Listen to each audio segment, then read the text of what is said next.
It's not often that a drama comes back with a season two and it wows me. It's not often that a drama has a season two to begin with. But in the event that they do have a season two or just a continuation of their story, it's usually very, very rare for me to like season two better than season one. But that's actually the case for Forever You Part 2.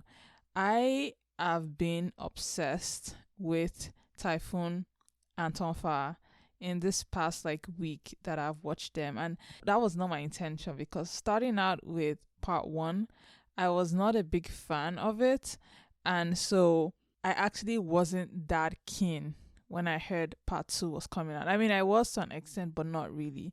And I am actually surprised by how good the story of Typhoon and Tonfa has been so far in Beside the Sky. It is easily, I think, so far my favorite of all the stories that I've watched for Forever You, and I have just good things to say about it. Just praises all through. This has been a fantastic drama so far. So yeah, let's talk about it. Like I said, I've watched part 1. I watched Forever You part 1 when it came out. I think it was like 2 years ago now. And it wasn't really anything worth me reviewing about. Like, it just wasn't that good, or I wasn't like invested enough in either of the stories, both Johan and North or Hill and Ter, to like do a review of it. So I did finish it. It just wasn't something that I had like a huge obsession over to cover it, right? I knew that there were two other stories or three other stories that were going to air, right? I knew that Tonfa and Typhoon and Daltok, Artit and Tiger and now those three were coming up, right? I'm almost surprised they managed to do it because usually they do season 1 and something happens and they just never get into like the production of season 2 or just continue the story, right? But they managed to do it, right? They released a trailer of all three of the season 2 stories, and I will say that when I watched the trailer originally, I was most interested in Artit and Daltok, just because their story was interesting to me. I really like the guy that plays Artit, like the actor, in terms of like visually. So I thought that, their story was going to be the most interesting to me, right? I was not in any way interested about Tonfa and Typhoon or Tiger and Now. I would say that Tiger and Now, up to now, I nothing has changed my mind about that. Obviously, when I watch their own, I'll see if I will like it because I do like childhood friends to lovers kind of stories, right? But honestly, Typhoon and Tonfa, I would say, were the least interesting to me, right? And so it's actually taking me a long while to get to this drama because I just wasn't interested. But TikTok will show you scenes here and there that will make you think, maybe I should check this out, right? And I saw a few things on TikTok and I was like, okay, I'm gonna watch this drama. I watched like the first episode. I still wasn't that sold. I left it for like 2 weeks and then I came back because again TikTok will just bombard you with edits, right? So I came back and I watched, in fact, not what, I binged all of the other episodes because it's like such a well written show. It's such a well written drama that I am shocked. I am so shocked, mainly because I am very familiar with the producer of this, New. New is a very like prolific producer slash director, right? He mostly directs, right, for GMM TV, right? A lot of GMM TV dramas are just directed by him, right? Wabi Sabi. And I would say that I've always had a problem, this if you listen to my podcast long enough, with GMM TV dramas. I hate the fact that most of them are comedy, most of them are kind of slapstick, nothing ever serious, right? And I can never get into them, right? So I've always had a bit of a beef with him, not because he's created shows that I don't like, but because he's created another show that I really like. And so I keep expecting that same level of like brilliance when I watch his other GMM TV shows. And the drama I'm talking about is My Only 12%, the one that stars Earth and Santa, right? That was such a good drama that I have not been able to like get it out of my mind that I know he can be a good like director. And maybe he's just better at producing because he produces in this, he doesn't direct, right? But I just assume that maybe because this is like a Wabi Sabi original, it's something that it's dear to him, as opposed to like something that GMMTV is producing, so he has more heart to put into this, right? He has more love to put into this. That's why this is good. But it just reminds me that Neil is a good creative mind. He just doesn't like, because I think he does so many dramas every year that he's like straight thin, but he is a good like director slash producer, and it shows in this. He's not the director in this, but he is the producer, right? And you can kind of see elements of My Only 12%, elements of other Wabi Sabi productions, especially when it comes to friendships and things like that in this. And I just now again have a renewed love for New and his work, because honestly this has been such a good well written drama so far that I have no criticism. I have only praise and good things to talk about this. Like it's just that good, and I encourage everybody to watch this. It's actually rare that you find a drama that will tug at your heart the way this drama is, to have a character like Typhoon that will make you feel for him the way Typhoon does. So I think that so far, watching just this first portion, this first part, Beside the Sky, Fourever You Part 2 is already better than Part 1 for me. I just could not deal with Part 1 for some reason. Even though like a lot of people liked Johan and Nort, they were fine, but still it just wasn't what I wanted. I thought Heel Tear was a little better, just because theirs had a little more angst, and I just like angst, I guess. But still, like, it's nothing compared to this. This is just a masterpiece. It's hard to explain how much of a masterpiece this is, but I will try. So, to talk about the actual drama, what makes it amazing for me? I think just from the very beginning, the OST in the intro is so well done. Like, it has me in tears. I never skip it because it is that good. And every time I am listening to it, it just reminds me of how much Typhoon has gone through. And I've cried a few times watching this drama. That's how much this is affecting me, right? And that just tells you how good it is, right? But yeah, just right off the bat, the OST is to die for. That intro song is just beautiful, and I love it so much. I think that aside from that, the main thing that makes this drama worthwhile, the main thing that makes this drama amazing, is how they are able to characterize different aspects of the story and people, right? You have an actual conflict and emotional turmoil, right, that you see Typhoon go through, right, that he needs to walk through and heal from before he can move forward. That's the death of his sister, right, and thinking it's his fault, especially when his sister was that one person that was on his side, other than Tonfah, of course, right? But like, his sister was that one person that was genuinely there for him and loved him and cared for him, and to see her pass away in that way, looking for him, right, knowing that he's already like hated for being illegitimate, being an outside child of his like dad, right? To have that person, one person that loves you that much, despite all that, pass away, right, because they got into an accident looking for you, right? That's devastating, and you see just how much it affects Typhoon, right? And it doesn't help that his dad is abusive on top of it. Being the one to commit this whole thing, being the one to have this illegitimate child, his dad is still like very, very abusive and doesn't want anybody to know about all these things that's happening, right? And like, it's just so sad to watch Typhoon go through all this and not have that support. I will say that one of the aspects that makes this drama amazing to me, seeing how Typhoon grows as a person and heal from all this, is not just Tonfah being there as like a romantic figure. Yes, you have Tonfah and that's great, but I will say that honestly, it's not even Tonfah that helps him overcome this initially, it's his friends. And that's one aspect of news drama that you always see. He must have good friends in real life, that he must have like friends that just like, I ride or die, and he just loves them so much, because he always like either licenses stories that have this, or just like likes producing and adding this element that like he always said in all his dramas. You have the famous ones that are like Sammy, Earth, and Prem from Boom Prem, right? Those are like, there was a time when that was like the thing, right?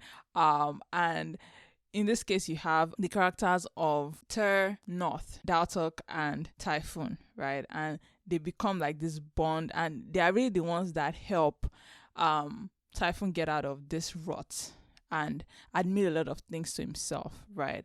They're all also very different personalities, and they really make it clear. Like Earth and North bicker a lot. Is more like moderish, while like North is more like hard-headed and is like tell you how it is. And Dartok is more quiet. It barely does it talk. I've watching so many episodes so far and their scenes, and Dartok barely talks, and I think that fits his personality. But you do see him react to stuff, so it's very interesting how they made them act and how they are characterized, and it's just interesting how they all bring different things to the table, but all in support for Typhoon, right? And it's just beautiful. I think that's actually one of the aspects of this drama that is well done, and I like the fact that they show you that friendship can be just as powerful as like love, right?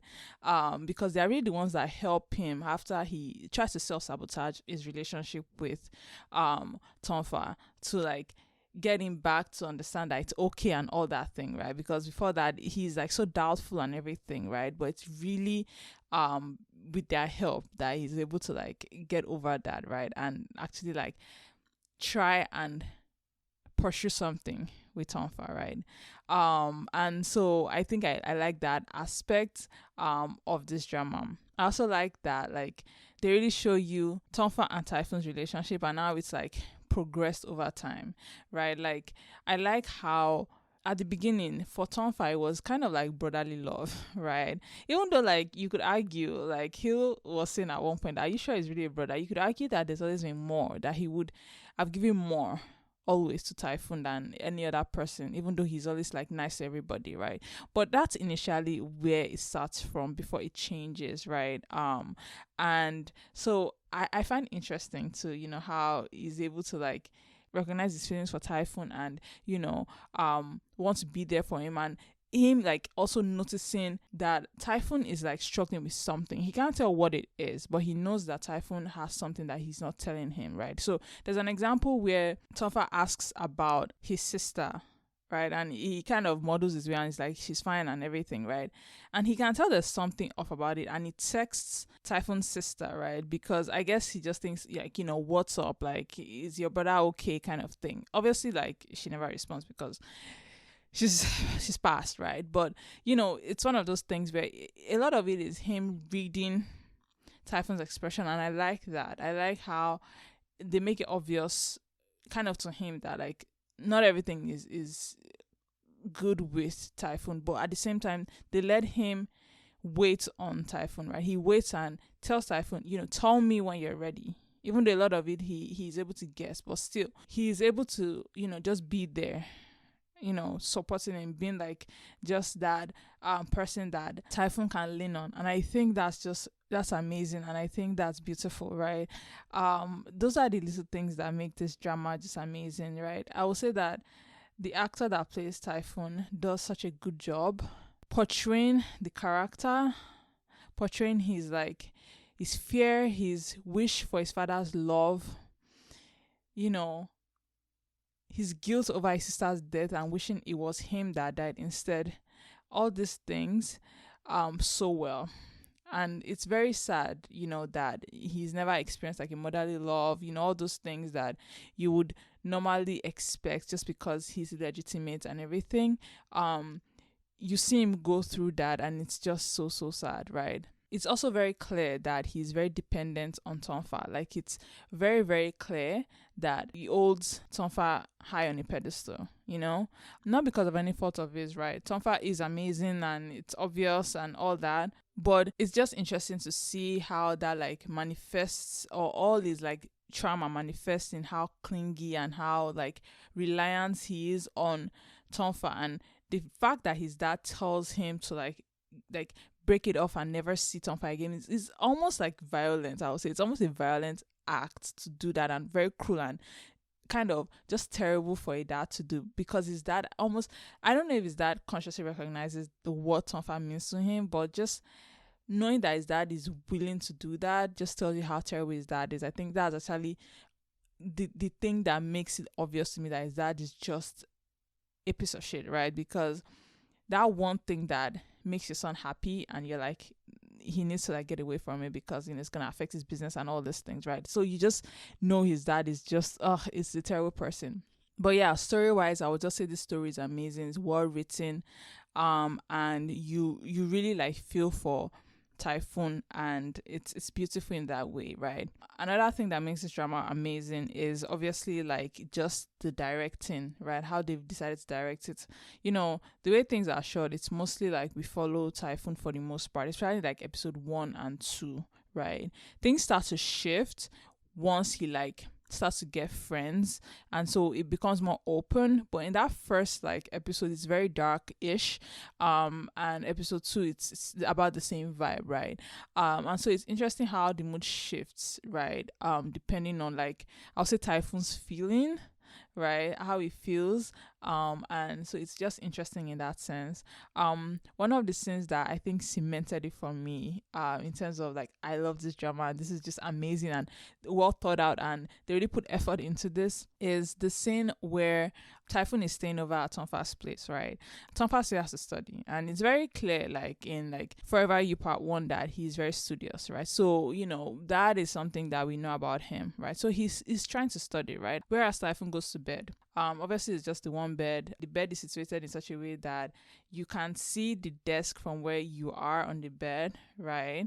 And so we see the world through Typhoon's eyes for like 2 seconds, where he's watching Tonfah read on the desk, and at some point like the camera shutters, right, kind of to mimic him like falling asleep, right? And at some point, like obviously when you're falling asleep, you get drowsy, you close your eyes, you open it again, and so he closes his eyes and he opens it again, and there's no one sitting on that desk anymore. It's like no one is there anymore, and he turns and Tonfah is already beside him.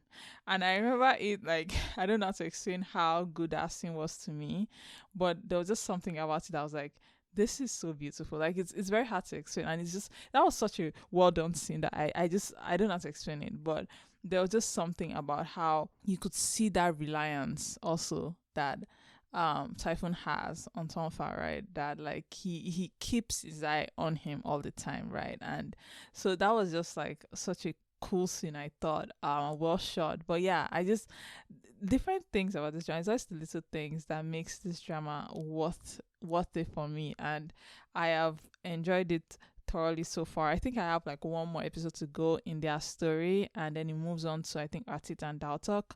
But honestly, this might be my favorite of all of them, and that's coming from someone that is like highly anticipating like Artit and Daltok's like story.